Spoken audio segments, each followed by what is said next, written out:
തിരുവനന്തപുരം നിയമസഭയിലെ മീഡിയ റൂമിൽ അതീവ നാടകീയമായ രംഗങ്ങളാണ് അരങ്ങേറിയത്. കൃഷിമന്ത്രി ടി സിദ്ദിഖിനൊപ്പം വാർത്താസമ്മേളനത്തിലെത്തിയ കൃഷിവകുപ്പ് ഡയറക്ടർ ശ്രീറാം വെങ്കിട്ടരാമൻ മാധ്യമപ്രവർത്തകരുടെ ശക്തമായ പ്രതിഷേധത്തെ തുടർന്ന് ഹാളിൽ നിന്നും ഇറങ്ങിപ്പോയി. മാധ്യമപ്രവർത്തകർ അഗൻ എം ബഷീറിനെ വാഹനമിടിച്ച് കൊലപ്പെടുത്തിയ കേസിലെ പ്രതിയായ ശ്രീറാമിനൊപ്പം വാർത്താസമ്മേളനത്തിൽ സഹകരിക്കില്ലെന്ന് മാധ്യമപ്രവർത്തകർ ഒരേ സ്വരത്തിൽ നിലപാട് സ്വീകരിക്കുകയായിരുന്നു. വാർത്താസമ്മേളനം ആരംഭിക്കുന്നതിന് തൊട്ടു മുൻപാണ് നിയമസഭയിലെ മീഡിയ റൂമിൽ മാധ്യമപ്രവർത്തകരെയും രാഷ്ട്രീയ വൃത്തങ്ങളെയും ഒരുപോലെ ഞെട്ടിച്ച നാടകീയ സംഭവങ്ങൾ അരങ്ങേറിയത്. കൃഷിമന്ത്രി ടി സിദ്ദിഖിനൊപ്പം ഔദ്യോഗിക വിവരങ്ങൾ പങ്കുവയ്ക്കാൻ കൃഷിവകുപ്പ് ഡയറക്ടർ ശ്രീറാം വെങ്കിട്ടരാമൻ വേദിയിലേക്ക് എത്തിയതോടെയാണ് ഹാൾ പ്രതിഷേധത്താൽ മുഖരിതമായത്. തങ്ങളുടെ സഹപ്രവർത്തകനായിരുന്ന കെ എം ബഷീറിനെ കൊലയാളി എന്ന് വിശേഷിപ്പിച്ചുകൊണ്ട് ശ്രീറാം വെങ്കിട്ടരാമനെ വാർത്താസമ്മേളനത്തിൽ ഒപ്പമിരുത്താൻ കഴിയില്ലെന്ന് മാധ്യമപ്രവർത്തകർ ഒരേ സ്വരത്തിൽ നിലപാട് സ്വീകരിച്ചു. അയാളെ ഹാളിൽ ഇരുത്തിക്കൊണ്ട് വാർത്താസമ്മേളനവുമായി സഹകരിക്കില്ലെന്ന് അവർ കർശനമായി വ്യക്തമാക്കുകയുണ്ടായി. പ്രതിഷേധം കനത്തോടെ വാർത്താസമ്മേളനം തടസ്സപ്പെടാതിരിക്കാൻ കൃഷിമന്ത്രി ടി സിദ്ദിഖ് മാധ്യമപ്രവർത്തകരെ അനുനയിപ്പിക്കാൻ ശ്രമം നടത്തി. കൃഷിവകുപ്പിലെ അതീവ പ്രാധാന്യമുള്ള ചില വിവരങ്ങൾ പങ്കുവയ്ക്കാനുള്ളതുകൊണ്ട് വിഷയം പൂർത്തീകരിച്ച ശേഷം മറ്റു കാര്യങ്ങൾ സംസാരിക്കാമെന്നും അതുവരെ സഹായിക്കണമെന്നും മന്ത്രി അഭ്യർത്ഥിച്ചു. എന്നാൽ ബഷീറിന്റെ കൊലക്കേസ് പ്രതിക്കൊപ്പം യാതൊരുവിധ ചർച്ചയ്ക്കുമില്ലെന്ന ഉറച്ച നിലപാടിൽ മാധ്യമപ്രവർത്തകർ ഉറച്ചു നിന്നതോടെ മന്ത്രിയുടെ അനുനയ നീക്കം പൂർണ്ണമായും പരാജയപ്പെടുകയായിരുന്നു. മാധ്യമപ്രവർത്തകർ തങ്ങളുടെ പ്രതിഷേധത്തിൽ ഒട്ടും പിന്നോട്ട് പോകില്ലെന്ന് മനസ്സിലാക്കിയതോടെയാണ് ഒടുവിൽ ശ്രീറാം വെങ്കിട്ടരാമൻ തന്നെ രംഗത്തെത്തിയത്.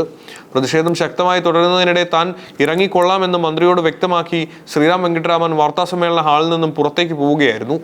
കെ എം ബഷീറിന്റെ മരണത്തിന് ശേഷവും ഉന്നത പദവികളിൽ തുടരുന്ന ശ്രീറാമിനെതിരെ മാധ്യമലോകത്ത് നിലനിൽക്കുന്ന കടുത്ത അമർഷത്തിന്റെ നേർചിത്രമായി മാറി നിയമസഭയിലെ ഈ സംഭവം. കേരള മനസാക്ഷിയെ ഒന്നടങ്കം നടുക്കിയ കെ എം ബഷീറിന്റെ കൊലക്കേസിലെ ഇപ്പോഴത്തെ നിയമപരമായ പശ്ചാത്തലവും കോടതി നടപടികളും വളരെ നിർണായകരമായ ഒരു ഘട്ടത്തിലേക്ക് കടക്കുകയാണ്. വർഷങ്ങൾ നീണ്ട നിയമ പോരാട്ടങ്ങൾക്കൊടുവിലാണ് കേസ് ഇപ്പോൾ വിചാരണയിലേക്ക് എത്തി നിൽക്കുന്നത്. കേസിനാസ്പദമായ സംഭവം നടന്നിട്ട് വർഷങ്ങൾ പിന്നിടുകയാണ്.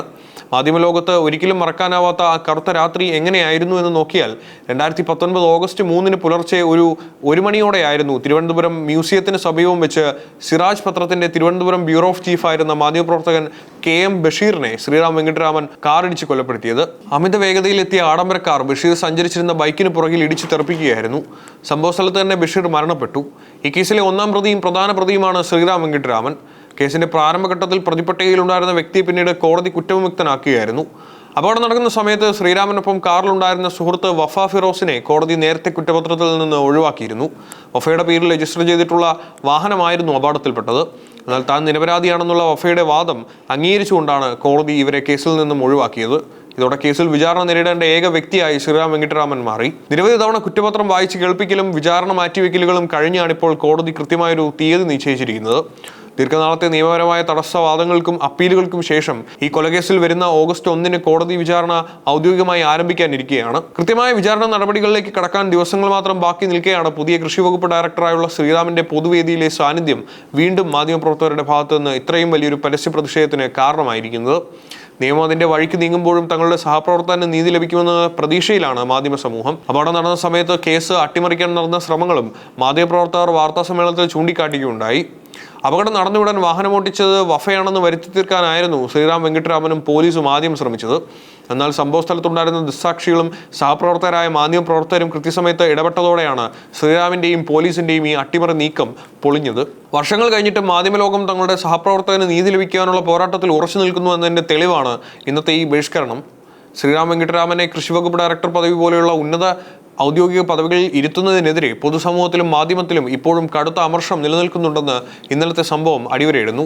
വിചാരണഘട്ടത്തിലേക്ക് കടക്കുന്ന ഈ കേസിൽ വരും ദിവസങ്ങളിൽ കൂടുതൽ രാഷ്ട്രീയ സാമൂഹിക ചർച്ചകൾക്ക് അത് വഴി തുറക്കുമെന്ന് ഉറപ്പാണ്.